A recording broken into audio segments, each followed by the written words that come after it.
Electric vehicles, EVs for short, from China are the focus of a global debate. On the one hand, they are wildly affordable, climate-friendly, and advancing technology at a breakneck pace. On the other, the United States has already slapped a 100% tariff on them, and the European Union is moving towards tariffs up to 36.3%. During a climate crisis, how can necessary technology like EVs be so wrapped up in controversy? Let's dig deeper into both sides and see what we find.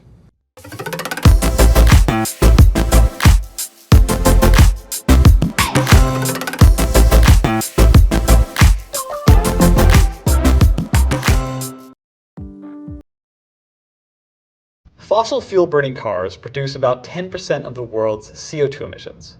Replacing these with EVs powered via clean energy is paramount and very feasible. In the United States, for example, the average 2023 EV's model range per charge was 270 miles, over triple where it was just a decade ago. And China's average is slightly ahead, at 285 miles, with the longest range cars exceeding 600 miles. That's hundreds of miles further than the longest range Tesla.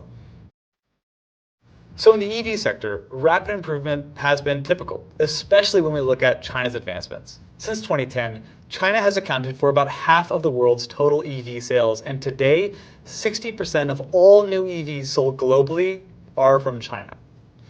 Now, ironically, China's leading role in EVs originates in how far behind it was 20 years ago in innovating combustion engine and hybrid cars. China realized chasing German or Japanese automakers in the traditional car making space was a literal dead end. So they turned down a new road, innovating completely battery-powered cars. Plus, more EVs on the streets meant less air pollution, so as early as 2001, EVs were included as a priority technology in China's 5-year plan, the state's central economic guiding document.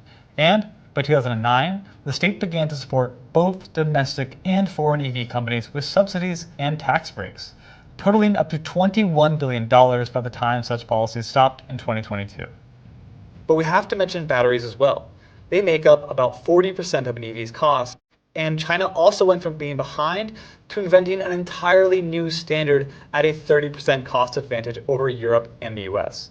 So to do this, early on, China tied its subsidies to a minimum quality of battery, incentivizing companies to meet it or go beyond. It also invested in becoming the world's leading refiner of essential battery minerals like lithium, cobalt, and graphite. And finally, years of Chinese R&D into battery tech transformed the once dismissed LFP battery type into a cheap and efficient option. CATL, one of the Chinese companies that led the development of LFPs, now claims 37% of the EV battery market and announced an LFP battery that can charge 370 miles in just 10 minutes this year. So when you compile China's early on policy decisions to pursue EVs rather than fossil fuel vehicles, the years of financial support given to developing the industry, and the battery and supply chain factor, it explains why China's EVs are so competitive and popular. So if we are trying to cut greenhouse gas emissions and electrify, all of this is good news, right? Well, not for many politicians who see China's EVs as a threat to political power and local economy. In a neck-to-neck election year, Biden's new 100% tariff on Chinese EVs is no coincidence. Many of the swing states where the election will be decided, like Michigan, Wisconsin, and Pennsylvania, are centers of the US auto industry.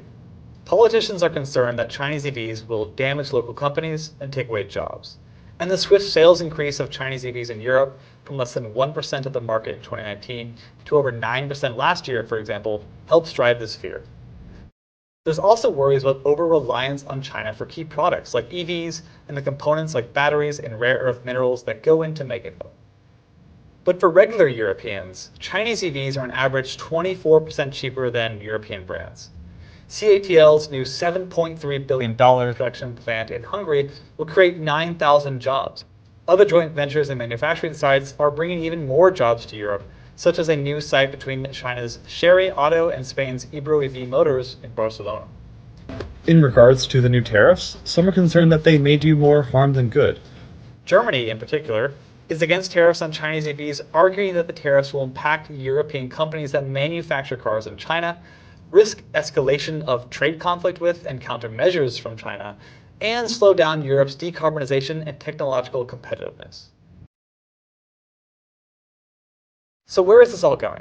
In China, over 50% of consumers are considering buying an EV as their next car, the highest proportion of any nation in the world. Low prices have attracted domestic and foreign consumers, but the cars also rank high in safety ratings and are pushing the integration of software to create intelligent EVs with vehicle-to-everything capability, meaning a vehicle's ability to wirelessly communicate with other cars and traffic infrastructure. And we haven't even mentioned China's development of new sodium-ion batteries, which could be 20 to 30% cheaper than the lithium ones that we use today. So for the consumer, the appeal of a Chinese EV is likely not to lessen. That is, unless tariffs inflate prices to make them prohibitively expensive.